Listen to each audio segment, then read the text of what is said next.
पद्मावती नाम के अनुरूप ही रूपवती और गुणवती थी। साक्षात लक्ष्मी का अवतार। पद्मावती विवाह के योग्य हुई। एक दिन वह बाग में फूल चुन रही थी। उस वन में श्रीनिवास बालाजी आखेट के लिए गए थे। उन्होंने देखा कि एक हाथी एक युवती के पीछे पड़ा है और डरा रहा है। राजकुमारी के सेवक भाग खड़े हुए।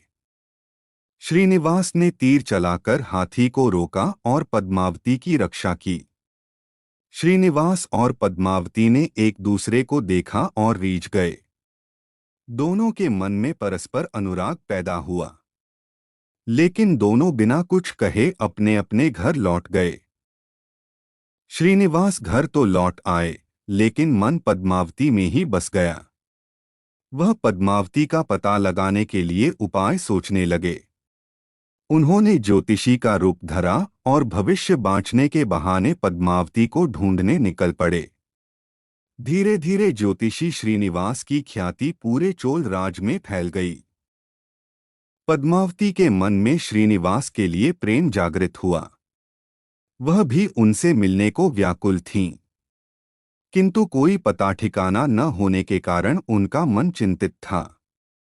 इस चिंता और प्रेम विरह में उन्होंने भोजन श्रृंगार आदि का त्याग कर दिया। इसके कारण उसका शरीर कृशकाय होता चला गया।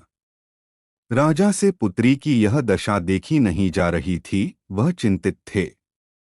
ज्योतिषी की प्रसिद्धि की सूचना राजा को हुई। राजा ने ज्योतिषी श्रीनिवास को बुलाया और सारी बात बताकर अपनी कन्या की दशा का कारण बताने को कहा। श्रीनिवास राजकुमारी का हाल समझने पहुंचे तो पद्मावती को देखकर प्रसन्न हो गए। उनका उपक्रम सफल हुआ। उन्होंने पद्मावती का हाथ अपने हाथ में लिया। कुछ देर तक पढ़ने का स्वांग करने के बाद बोले, महाराज, आपकी पुत्री प्रेम के विरह में जल रही है। आप इनका शीघ्र विवाह कर दें तो ये स्वस्थ हो जाएंगी। पद्मावती ने अब श्रीनिवास की ओर देखा। देखते ही पहचान लिया। उनके मुख पर प्रसन्नता के भाव आए और वह हंसी।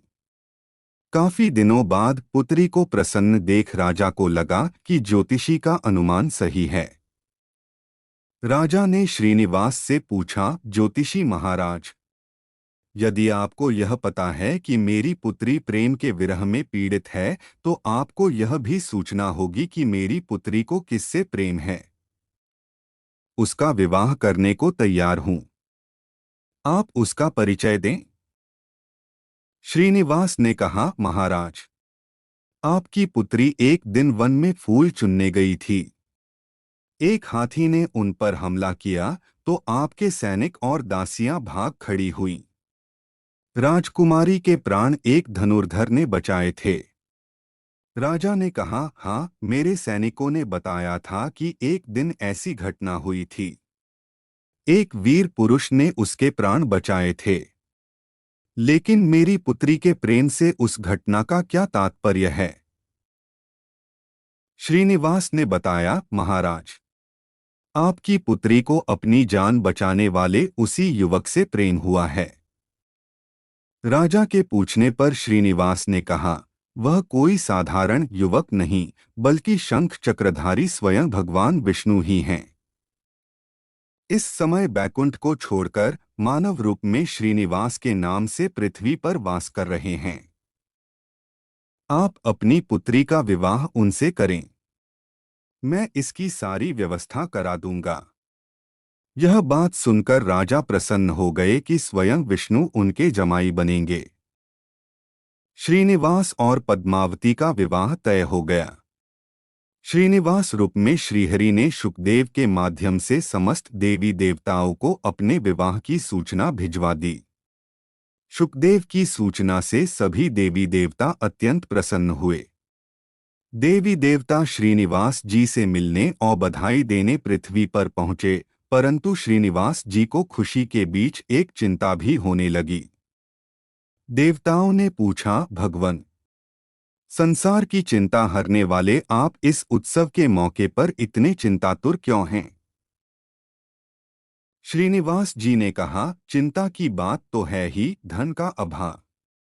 महालक्ष्मी ने मुझे त्याग दिया, इस कारण धनहीन हो चुका हूँ। स्वयं महालक्ष्मी ने तब से शरीर त्याग मानव रूप लिया है और पिछली स्मृतियों को गुप्त कर लिया है। इस कारण उन्हें यह सूचना नहीं है कि वह महालक्ष्मी का स्वरूप हैं। वह तो स्वयं को राजकुमारी पद्मावती ही मानती हैं।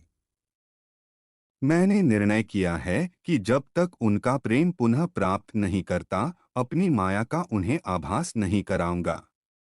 इस कारण मैं एक साधारण मनुष्य का जीवन व्यतीत कर रहा हूं। और वह है रा। स्वयं नारायण को धन की कमी सताने लगी। मानव रूप में आए प्रभु को भी विवाह के लिए धन की आवश्यकता हुई। यही तो ईश्वर की लीला है। जिस रूप में रहते हैं, उस योनि के जीवों के सभी कष्ट सहते हैं। श्रीहरि विवाह के लिए धन का प्रबंध कैसे हो, इस बात से चिंतित हैं। देवताओं ने जब यह सुना तो उन्हें आश्चर्य हुआ। देवताओं ने कहा, कुबेर आवश्यकता के बराबर धन की व्यवस्था कर देंगे। देवताओं ने कुबेर का आह्वान किया तो कुबेर प्रकट हुए। कुबेर ने कहा, यह तो मेरे लिए प्रसन्नता की बात है कि आपके लिए कुछ कर सकूं।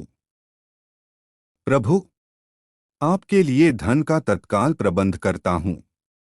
कुबेर का कोष आपकी कृपा से ही रक्षित है। श्रीहरि ने कुबेर से कहा, यक्षराज कुबेर, आपको भगवान भोलेनाथ ने जगत और देवताओं के धन की रक्षा का दायित्व सौंपा है। उसमें से धन मैं अपनी आवश्यकता के हिसाब से लूंगा अवश्य, पर मेरी एक शर्त भी होगी। श्रीहरि कुबेर से धन प्राप्ति की शर्त रख रहे हैं। यह सुनकर सभी देवता आश्चर्य में पड़ गए।